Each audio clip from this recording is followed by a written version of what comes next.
How do we choose the people we fall in love with? In the modern world, under the ideology of romanticism, you're meant above all to trust your feelings.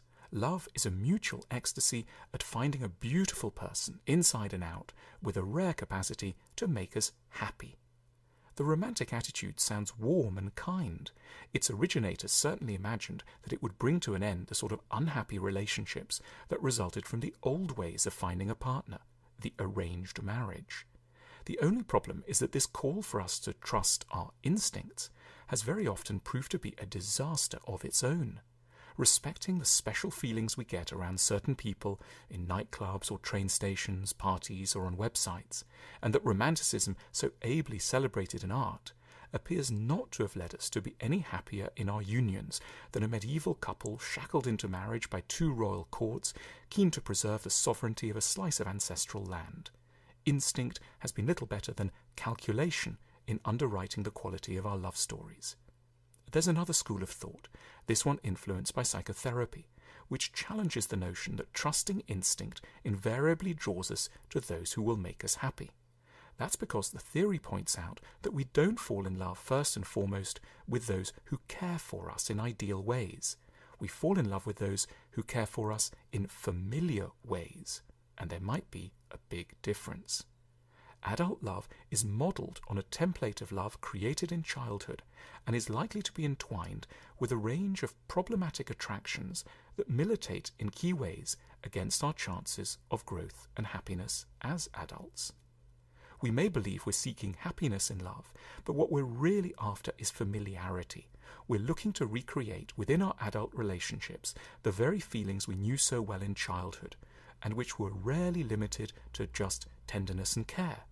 The love many of us will have tasted early on was confused with other, perhaps more destructive dynamics. Feelings of wanting to help an adult who was out of control, or of being deprived of a parent's warmth, or scared of his or her anger, or of not feeling secure enough to communicate our trickier wishes.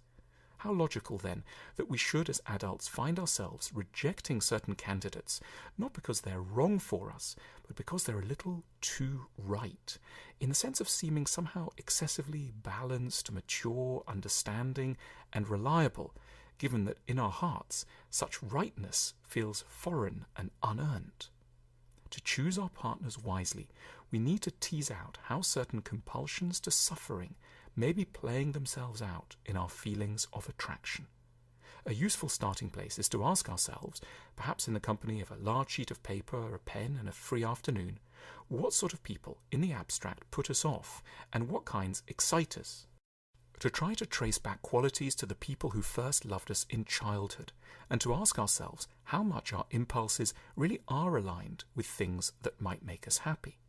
We could stand to discover, for example, that slightly distant and sadistic people do always seem more interesting to us than the so-called nice ones.